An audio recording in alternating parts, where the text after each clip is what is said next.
অফিসের এসিটা আজ মনে হয় 18 ডিগ্রিরও নিচে নামিয়ে রাখা হয়েছে, কিন্তু আমার কপালে বিন্দু বিন্দু ঘাম। সামনে রাখা ফাইলের স্তূপটা দেখে মনে হচ্ছে এগুলো ফাইল নয়, আমার কবরের এক একটি ইট। আর এই কবরের কারিগর স্বয়ং আমার স্ত্রী, থুরি আমার অফিসের এমডি রাইসা আহমেদ। উফ, এই মেয়েটা কি মানুষ! বাসায় কাল রাতে কত আদুরে গলায় বলল, তানভীর, কাল সকালে তোমার জন্য সারপ্রাইজ আছে। আমি ভেবেছিলাম হয়তো প্রিয় কোনো খাবার রান্না করবে, এখন দেখছি সারপ্রাইজ মানে এই পাহাড় সমান পেন্ডিং ফাইল। ইন্টারকমে গভীর কণ্ঠস্বর ভেসে এলো, তানভীর, আমার কেবিনে এসো এখনই। আমি দীর্ঘ শ্বাস ফেলে ফাইলগুলো হাতে নিয়ে ওর কেবিনের দিকে রওনা দিলাম। দরজায় নক করতেই ভেতর থেকে কড়া গলা শোনা গেল, কাম ইন। ভেতরে ঢুকতেই দেখলাম রাইসা ওর বিশাল রিভলভিং চেয়ারে হেলান দিয়ে বসে আছে। চোখে কালো ফ্রেমের চশমা, পরনে ফর্মাল শার্ট, চেহারায় এক বিন্দু মায়া নেই। এই নিন ম্যাম, গত সপ্তাহের রিপোর্টগুলো চেক করা শেষ। এগুলো কি তানভীর? আমি কি তোমাকে ইন্টার্ন ভেবেছি? এই ডেটাগুলোতে এত ভুল কেন? তোমাকে দিয়ে কি কিচ্ছু হবে না? ফাইলগুলো এক নজর দেখেই টেবিলে ছুঁড়ে ফেলে দিল সে। কিন্তু রাইসা, মানে ম্যাম, আমি তো সব ক্রস চেক করেছি, আর এত অল্প সময় এতগুলো ফাইল দেখা। এক্সকিউজ মি, অফিসে আমি তোমার বস। রাইসা বলে সম্বোধন করার সাহস কোথা থেকে পাও? আর সময়ের কথা বলছো? আজ রাত 8টার মধ্যে এই সবগুলো রিচেক করে আমার টেবিলে চাই, না হলে এই মাসের বোনাসটা ভুলে যাও। রাত 8টা? কিন্তু আজ তো আমাদের বাইরে ডিনারে যাওয়ার কথা ছিল। তুমি তো কাল বললে। মিস্টার তানভীর, পার্সোনাল আর প্রফেশনাল লাইফ গুলিয়ে ফেলো না। কাজ শেষ না হওয়া পর্যন্ত তোমার ছুটি নেই, এখন যেতে পারো। আমি রাগে গজগজ করতে করতে কেবিন থেকে বেরিয়ে এলাম। নিজের ডেস্কে বসে ল্যাপটপের দিকে তাকাতেই ফোনের স্ক্রিনটা জ্বলে উঠল। হোয়াটসঅ্যাপে একটা মেসেজ এসেছে। তাকিয়ে দেখি রাইসা পাঠিয়েছে, রাগী বসের ঝাড়ি খেয়ে খুব খারাপ লাগছে বুঝি? মন দিয়ে কাজ করো শোনা। কাজ শেষ করলে রাতে তোমার জন্য স্পেশাল উপহার আছে। I love you my cute employee husband. আমি এবার রাইসার কেবিনের দিকে তাকালাম। ও কাচের ওপাশ দিয়ে আমার দিকে তাকিয়ে মুচকি হাসছে। বুঝলাম এই অত্যাচার আসলে ভালোবাসারই একটা অন্য রূপ। কিন্তু ফাইলগুলো দেখে আবারও আমার কান্না পেয়ে গেল। ঘড়ির কাঁটা যেন আজ থমকে গেছে। রাইসার দেওয়া ফাইলগুলো একটা একটা করে চেক করছি আর ভাবছি, বাড়িতে যে মেয়েটা সামান্য হাত কেটে গেলে সারা ঘর মাথায় তোলে, সেই মেয়েটা অফিসে এসে কিভাবে এত পাষাণ হয়ে যায়। হঠাৎ পিয়ন এসে আমার টেবিলে আরও এক গাদা ফাইল রেখে গেল। এটা আবার কি? এত ফাইল কে পাঠিয়েছে? পিয়ন বলল, স্যার, ম্যাম পাঠিয়েছেন। বললেন এই প্রজেক্টের ডিজাইনগুলো আজই ফাইনাল করতে হবে। আপনার জন্য স্পেশাল কফিও পাঠিয়েছেন। কফির মগটা হাতে নিয়ে দেখি একটা চিরকুট লেগে আছে। তাতে লেখা, কফিটা খেয়ে এনার্জি নাও যান, কাজ কিন্তু এখনও অনেক বাকি। আমি কফিতে চুমুক দিয়ে বুঝলাম এটা রাইসার হাতের বানানো কফি নয়, অফিসের তেতো ব্ল্যাক কফি। ইচ্ছে করছিল মগটা আছাড় দিয়ে ভেঙে ফেলি। ঠিক তখনই রাইসা কেবিন থেকে বের হয়ে আমার টেবিলের সামনে এসে দাঁড়ালো। সাথে অন্য কলিগরাও আছে। মিস্টার তানভীর, এখানে বসে বসে কফি খাচ্ছেন? বাকি সবাই কিন্তু কাজ প্রায় শেষ করে এনেছে। আপনি কি স্পেশাল কেউ যে আপনাকে আলাদা খাতির করতে হবে? না ম্যাম, আমি কাজ করছি, জাস্ট একটু ব্রেক নিয়েছিলাম। অফিসের টাইমে কোনো পার্সোনাল ব্রেক চলবে না। শুনুন, আগামীকালকের প্রেজেন্টেশনটা আপনিই দেবেন, আর সেটার স্লাইডগুলো যেন পারফেক্ট হয়। আমি আধা ঘন্টা পর পর আপনার ডেস্কে এসে আপডেট নেব। রাইসা সবার সামনে এমনভাবে কথাগুলো বলল যে আমার আত্মসম্মানের রীতিমতো চোট লাগলো। ও চলে যাওয়ার পর পাশের টেবিলের কলিগ সজল ফিসফিস করে বলল, ভাই, আপনার কপালটা খারাপ। বস মনে হয় আজ আপনার ওপর একটু বেশি চটে আছেন। ভাবি বাসায় গেলে আপনার খবর আছে। আমি মনে মনে হাসলাম, কারণ সজল জানে না যে এই বসই আমার ভাবি। কাজ করতে করতে রাত প্রায় 8:30 বেজে গেল। অফিস একদম ফাঁকা, শুধু আমার কিউবিকেলেটের লাইট আর রাইসার কেবিনের লাইট জ্বলছে। আমি ফাইলগুলো গুছিয়ে নিয়ে রাইসার কেবিনে ঢুকলাম। ও তখন ল্যাপটপে কী যেন টাইপ করছিল। আমাকে দেখে চশমাটা টেবিলের উপর রাখলো। কাজ শেষ তানভীর, নাকি আরও সময় লাগবে? এই নিন আপনার ফাইল, সব ঠিক আছে, আমি এখন আসছি। গলাটা একটু শক্ত করে কথাটা বললাম।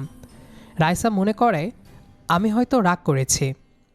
আরে শোনো, রাগ করলে নাকি? অফিস থেকে বের হওয়ার আগে নিজের বসের সাথে এভাবে কথা বলতে হয়? আপনি তো আমার বস, তাই বসের মতোই ট্রিট করছি, কোনো পার্সোনাল কথা নেই। Good night ma'am. আমি হনহন করে হেঁটে লিফটের দিকে যাচ্ছিলাম।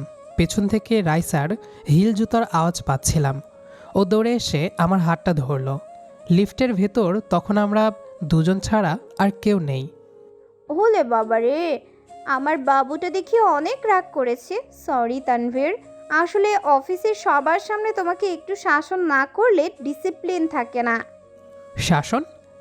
এটাকে আপনি শাসন বলেন ম্যাম? আপনি তো রীতিমতো টর্চার করছেন আজ আমাকে। সারাটা দিন একটা নাস্তা পর্যন্ত করার সুযোগ দেননি। রাইসা আমার খুব কাছে এসে শার্টের কলারটা ঠিক করে দিতে দিতে বলে, আচ্ছা বাবা, ভুল হয়ে গেছে। বাসায় চলো, তোমার জন্য তোমার প্রিয় ইলিশ পোলাও রান্না করে রেখেছি। আর সারপ্রাইজটা কিন্তু এখনো বাকি। আমি মুখ ফিরিয়ে বললাম, আমি খাবো না, আমি খুব টায়ার্ড, গিয়ে ঘুমিয়ে পড়ব। রাইসা হঠাৎ আমার গাল টিপে দিয়ে আদুরে গলায় বলল, সত্যি খাবে না? তাহলে আইসক্রিম পার্লারে যাওয়ার প্ল্যানটাও কি ক্যান্সেল? ওর ওই চাহনি দেখলে আমার সব রাগ জল হয়ে যায়। চলো লক্ষ্মীটি, এখন থেকে আমি তোমার বাধ্য বউ। বাসায় গিয়ে দেখবে তোমার এই বদমেজাজি বস তোমার পা টিপে দিচ্ছে। রাজি? আমি ওর দিকে তাকিয়ে না হেসে পারলাম না।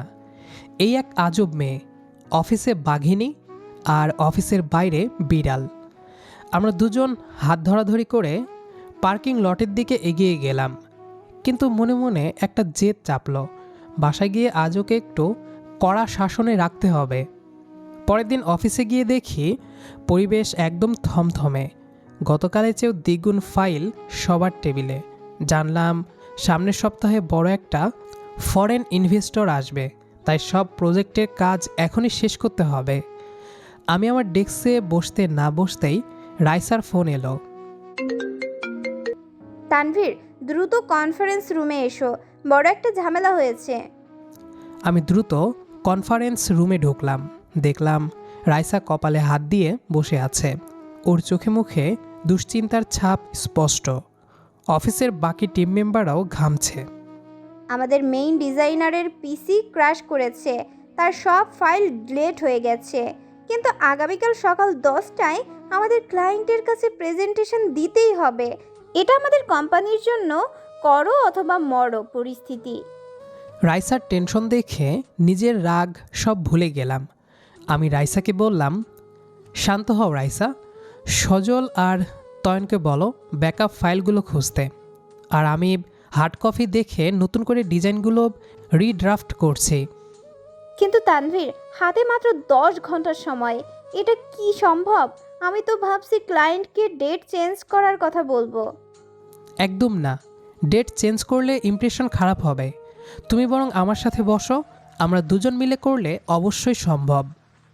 শুরু হলো এক বিশাল যুদ্ধ।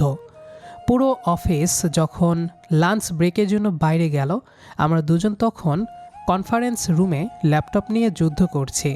রাইসা ডেটা এন্ট্রি করছে আর আমি সেগুলোকে গ্রাফিক্যাল রূপ দিচ্ছি। কাজে চাপে আমরা ভুলে গিয়েছিলাম যে আমরা স্বামী স্ত্রী। তানভীর, এই 3 নম্বর স্লাইডের কালারটা কি নীল দিলে ভালো হবে নাকি গ্রে? ম্যাম, প্রফেশনাল লুকের জন্য গ্রেডটাই বেস্ট। আর শুনুন, এই চার্টটা একটু দেখুন তো, ইনভেস্টমেন্টের পরিমাণ কি ঠিক আছে? রাইসা আমার কাছে এসে ঝুঁকে পড়ে ল্যাপটপের স্ক্রিন দেখতে দেখতে বলে, ঠিক আছে, কিন্তু তানভীর তুমি তো নাস্তা করোনি, তোমার হাত কাঁপছে কেন?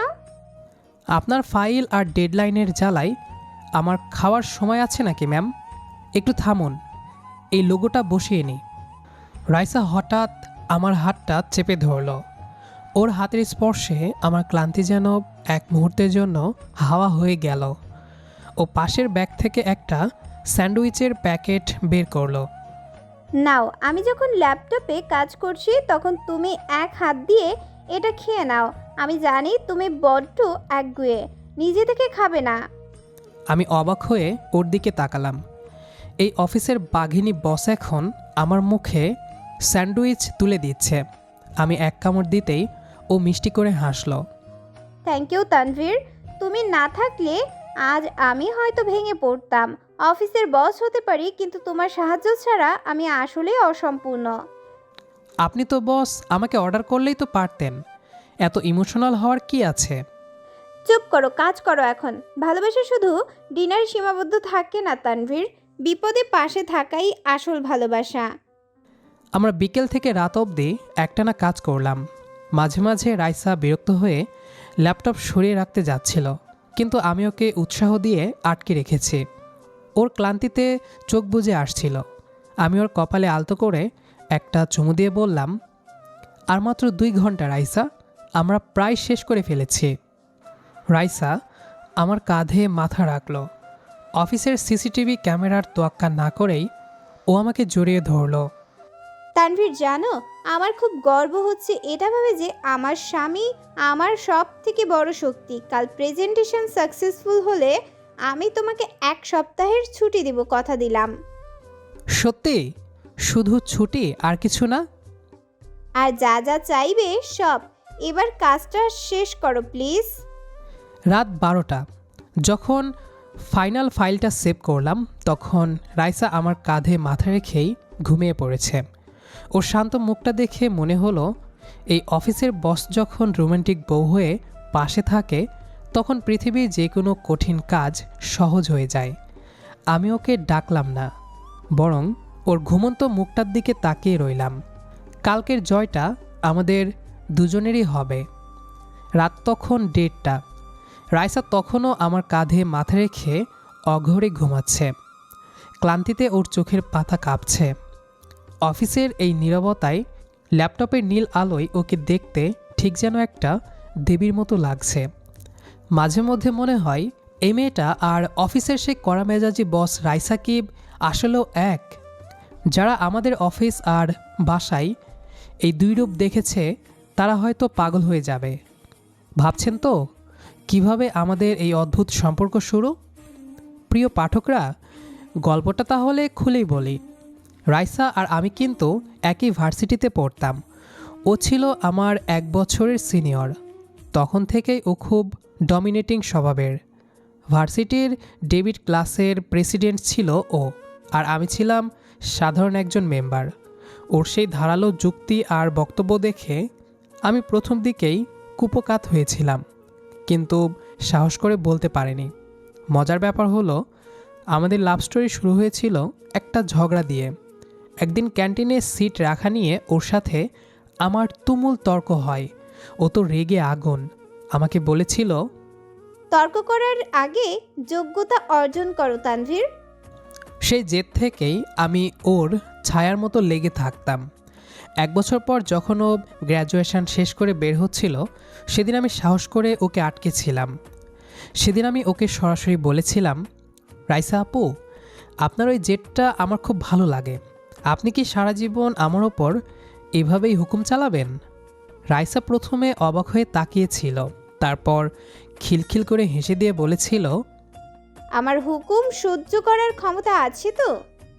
সেই হাসিতে আমি বুঝেছিলাম বাজি জিতে গেছি। কিন্তু বিয়ের পর যখন ও বাবার বিজনেস সামলাতে এমডি হয়ে জয়েন করলেন তখন গল্পটা পাল্টে গেল। আমাদের বিয়ের সময় শর্ত ছিল অফিসে কোনো স্পেশাল ট্রিটমেন্ট পাবো না। রাইসার বাবা চেয়েছিলেন আমি যেন নিজের যোগ্যতায় ওপরে উঠি, তাই রাইসা আমার সাথে আরও বেশি কঠোর হয়ে গেল। মানুষ ভাবে ও আমাকে দেখতে পারে না, কিন্তু আমি জানি ও চায় আমি যেন অফিসের সেরা এমপ্লয়ি হই। রাইসা হঠাৎ নড়ে চড়ে উঠল। ঘুমের ঘোরেই ও আমার শার্টের হাতা শক্ত করে চেপে ধরল। ওর এই নির্ভরশীলতা আমাকে এক অদ্ভুত শান্তি দেয়। রাইসা যখন অফিসে আমাকে সবার সামনে বকা দেয় আমার খারাপ লাগে ঠিকই, কিন্তু দিন শেষে যখন ও এমন করে পাশে থাকে তখন সব দুঃখ মুছে যায়। তানভীর, কাজ শেষ হয়েছে? অনেক রাত হয়ে গেছে তো, চলো না বাসায় যাই। হ্যাঁ জান, সব শেষ। তুমি আরেকটু ঘুমাও, আমি সব গুছিয়ে তোমাকে কোলে করে গাড়িতে নিয়ে যাচ্ছি। পাগল নাকি? কেউ দেখে ফেললে অফিসের বসের মান সম্মান আর থাকবে না। তখন তো সবাই ভাববে এমডি ম্যাডামের অ্যাসিস্ট্যান্টের কাছে সারেন্ডার করেছে। তাতে সমস্যা কি? আমি তো তোমার হাজবেন্ডও। হাজবেন্ডের কোলে বউ থাকবে, এতে সম্মানের কি আছে? রাইসা আমার কপালে আলতো করে একটা টোকা দিয়ে বলে, অনেক কথা বলতে শিখেছো তুমি। চলো বাসায় গিয়ে তোমাকে আজ একটা স্পেশাল গিফট দিব। তুমি আজ যা পরিশ্রম করেছো সেটার পুরস্কার তো পেতেই হবে। আমি রাইসাকে ধরে তুললাম। অফিসের লাইটগুলো নেভানোর সময় মনে হলো আমাদের এই অফিস বাসার লুকোচুরি খেলাটাই বোধ হয় আমাদের ভালোবাসাকে আরও সতেজ রাখে। কাল ক্লায়েন্টের সামনে প্রেজেন্টেশন, আর আজ আমার সামনে আমার জীবনের সবথেকে প্রিয় মানুষ। সকালের রোদে ঘরটা ভরে গেছে। কাল রাতে সেই ক্লান্তি এখন আর নেই, কারণ গতকালের প্রেজেন্টেশনটা ছিল একটা গ্র্যান্ড সাকসেস। ক্লায়েন্টরা আমাদের জয়েন্ট এফোর্ট দেখে এতটাই মুগ্ধ হয়েছেন যে তারা আমাদের সাথে 5 বছরের কন্ট্রাক্ট সাইন করেছেন। আর রাইসা, সে তো আজ খুশিতে ডগমগ। সকালে ঘুম থেকে উঠে দেখি বিছানার পাশে একতরা লাল গোলাপ আর একটা কার্ড রাখা, তাতে লেখা, আজকের দিনটা শুধু তোমার আর আমার, নো অফিস নো বসগিরি। আমি ফ্রেশ হয়ে ড্রয়িং রুমে আসতে দেখি রাইসা রান্নাঘরে। আজ ওর পরনে কোনো ফর্মাল শার্ট নেই, বরং হালকা নীল রঙের একটা সুতির শাড়ি পরেছে ও। চুলে একটা সাধারণ খোপা, কিন্তু তাতে ওকে অফিসের সেই কড়া বসের চেয়েও 1000 গুণ বেশি সুন্দর লাগছে। রাইসা খুন্তি নাড়তে নাড়তে বলছে, আরে আমার হিরো উঠে পড়েছেন। গুড মর্নিং, জলদি টেবিলে বসো। তোমার প্রিয় গরুর মাংসের ভুনা আর পরোটা রেডি। তুমি রান্না করছো? আমি তো ভেবেছিলাম আজ সারাদিন তুমি কালকের সাকসেস নিয়ে ফোনে ক্লায়েন্টদের সাথে কথা বলবে। রাইসা আমার কাছে এসে কান টেনে ধরে। একদম না, কাল রাতেই বলেছিলাম না আজ আমি শুধু তোমার বাধ্য বউ। আজকের জন্য আমি ফোন অফ করে রেখেছি। আজ কোনো মেইল নেই, কোনো মিটিং নেই, শুধু তুমি আর আমি। আমরা দুজন মিলে একসাথে নাস্তা করলাম। অনেকদিন পর রাইসার সাথে এভাবে প্রাণ খুলে আড্ডা দিচ্ছি। অফিসে যখন ও ধমক দেয় তখন মনে হয় ও কত দূরে, কিন্তু এখন মনে হচ্ছে ও একদম আমার হৃদয়ের ভেতরটা পড়তে পারে। নাস্তা শেষ করে আমরা ড্রয়িং রুমের সোফায় গিয়ে বসলাম। রাইসা আমার কাঁধে মাথা রাখল। তানভীর, জানো কাল যখন তুমি প্রেজেন্টেশন দিচ্ছিলে তখন আমি মুগ্ধ হয়ে শুধু তোমাকে দেখছিলাম। আমি জানি আমি অফিসে তোমার উপর খুব স্ট্রিক্ট থাকি, কিন্তু সত্যি বলতে তোমার প্রতিভাকে সবার সামনে আনার জন্যই আমাকে এমন অভিনয় করতে হয়। I am so proud of you. আমি রাইসার হাতটা শক্ত করে ধরলাম, বললাম, আমি জানি রাইসা, তুমি না থাকলে হয়তো আমি নিজেকে কখনো চিনতেই পারতাম না, কিন্তু মাঝে মধ্যে কিন্তু তোমার ওই বকুনিগুলো বড্ড বেশি কড়া হয়ে যায়। আচ্ছা বাবা, আজ থেকে একটু কমিয়ে দেব, তবে শর্ত আছে। বাসায় যখন আমি বউ তখন তোমাকে কিন্তু আমার সব কথা শুনতে হবে। এখন চলো, আজকে আমরা সারাদিন মুভি দেখব আর বিকেলে লং ড্রাইভে যাব। দুপুরে আমরা দুজন মিলে পুরনো দিনের একটা রোমান্টিক মুভি দেখলাম। রাইসা মুভি দেখতে দেখতে আমার কোলে মাথা দিয়ে ঘুমিয়ে পড়ল। ওর এই নিশ্চিন্ত ঘুম দেখে আমার মনে হলো একটা মানুষের জীবনে এর চেয়ে বেশি আর কি চাওয়ার থাকতে পারে। অফিসের সেই দাপুটে মেয়েটা আমার কাছে এসে একদম ছোট বাচ্চার মতো হয়ে যায়। বিকেলবেলা আমরা বেরিয়ে পড়লাম লং ড্রাইভে। রাইসা আজ জেদ ধরল ও নিজে গাড়ি চালাবে না, আমি যেন চালাই। শহরের জ্যাম ছাড়িয়ে আমরা যখন খোলা রাস্তার দিকে গেলাম, রাইসা জানালার কাচ নামিয়ে দিল। ফুরফুরে বাতাসে ওর চুলে বিলি কেটে যাচ্ছিল। ও গান ছেড়ে দিল আর গুনগুন করে গাইতে লাগলো। তানভীর, চলো না আজ কোনো নামি দামি রেস্টুরেন্টে না গিয়ে রাস্তার ধারের কোনো টং দোকানে গিয়ে চা খাই। আজ সাধারণভাবে বাঁচতে ইচ্ছে করছে। আমি হাসলাম। এই তো আমার সেই পুরনো রাইসা, যাকে আমি ভার্সিটির দিনগুলোতে ভালোবেসেছিলাম। আমরা রাস্তার ধারে গাড়ি থামিয়ে মাটির ভাঁড়ে চা খেলাম। সূর্যাস্তের আলোয় রাইসার মুখটা লালচে হয়ে উঠেছিল। ও হঠাৎ আমার চোখে চোখ রেখে বলল, তানভীর, সারা জীবন কি আমরা এভাবেই থাকতে পারবো? অফিসে ঝগড়া আর বাসায় এমন গভীর ভালোবাসা? আমি ওর কপালে একটা লম্বা চুমু দিয়ে বললাম, নিশ্চয়ই পারবো, কারণ আমাদের ভালোবাসাটা ওই অফিসের ফাইলপত্রের ডেডলাইনে আটকে নেই। এটা মিশে আছে আমাদের প্রতিদিনের এই ছোট ছোট মুহূর্তগুলোতে। তুমি বস হিসেবেও যেমন সেরা, বউ হিসেবে তার চেয়েও কয়েক গুণ বেশি দামি। রাইসা আমার বুকে মাথা লুকিয়ে মৃদু হাসল।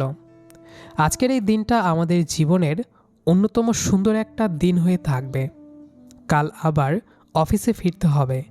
রাইসা আবার হয়তো গম্ভীর গলায় ফাইল চাইবে, কিন্তু আমি জানি ওই গাম্ভীর্যের আড়ালে আমার জন্য এক সমুদ্র ভালোবাসা তোলা আছে। সময়ের চাকা যে কত দ্রুত ঘোরে তা গত 2 বছরে হাড়ে মাসি টের পেয়েছি। আমাদের সেই অফিস বাসার অম্লমধুর সম্পর্কের 2 বছর পার হয়ে গেল। এই 2 বছরে আমি এখন আর সেই সাধারণ অ্যাসিস্ট্যান্ট নই। আমার কঠোর পরিশ্রম আর রাইসার সঠিক নির্দেশনায় আমি এখন কোম্পানির প্রজেক্ট ডিরেক্টর। অফিসে রাইসা এখনও সেই আগের মতোই কড়া বস, কিন্তু গত কয়েক মাস ধরে ও সেই দাপট কিছুটা কমে এসেছিল, কারণ আমাদের জীবনে এক নতুন অতিথির আগমন ঘটতে যাচ্ছিল।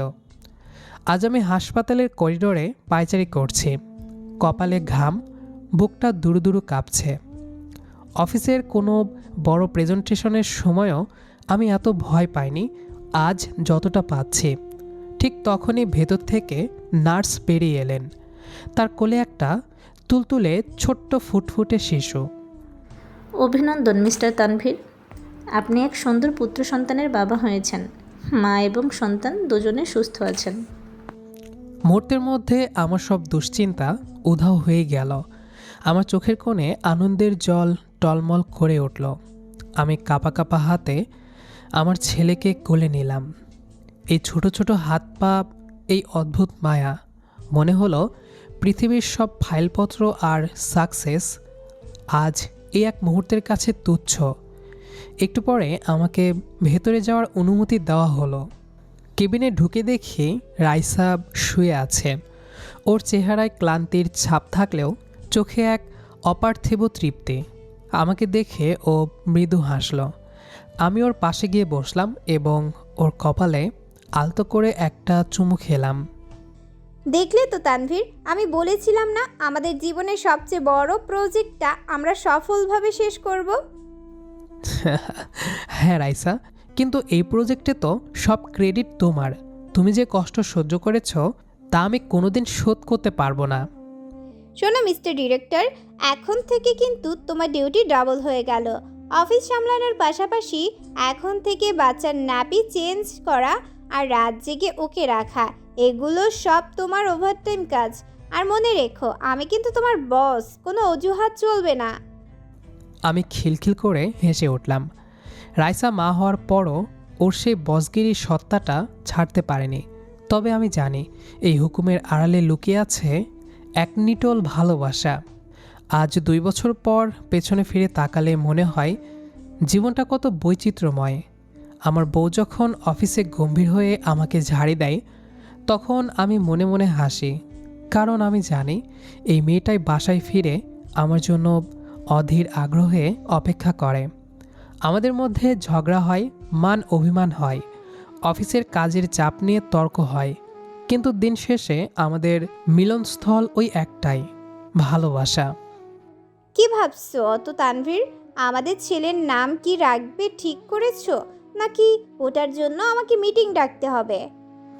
আমি রাইসার হাতটা নিজের হাতের মুঠোয় নিয়ে বললাম, নাম তো তুমিই রাখবে বস, তবে আমি চাই ও বড় হয়ে তোমার মতো দৃঢ় ব্যক্তিত্বের হোক, আর আমার মতো তোমাকে ভালোবাসতে শিখুক।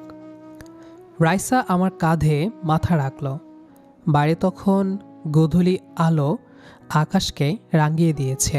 হাসপাতালে জানালার বাইরে তাকিয়ে মনে হলো আমাদের এই ছোট্ট পরিবারটাই আমার কাছে আস্ত একটা পৃথিবী। অফিসের কাজ থাকবে, ব্যস্ততা থাকবে, বসের বকুনিও থাকবে, কিন্তু দিন শেষে যখন বাসায় ফিরে দেখব আমার রোমান্টিক বউ আর আমার আদরের সন্তান আমার জন্য অপেক্ষা করছে, তখন পৃথিবীর সব ক্লান্তি এক নিমিষেই দূর হয়ে যাবে। এভাবেই আমাদের ভালোবাসার গল্পটা এগিয়ে চলেছে। অফিসের বস যখন রোমান্টিক বউ হয়, তখন জীবনটা সত্যি একটা সিনেমার চেয়েও বেশি সুন্দর হয়ে ওঠে। আমাদের ছোট এই সংসারে এখন বইছে পূর্ণতার আনন্দ। তো দর্শক, আমাদের এই গল্পটি এখানেই শেষ করছি। গল্পটি আপনার কাছে কেমন লেগেছে সেটা অবশ্যই কমেন্ট করে জানাবেন। দেখা হচ্ছে আবারও নতুন কোনো গল্প নিয়ে। সে পর্যন্ত আমাদের সাথেই থাকবেন। আর আমাদের আজকের গল্পটি যারা শেষ পর্যন্ত শুনেছেন তাদের সবাইকে অসংখ্য ধন্যবাদ।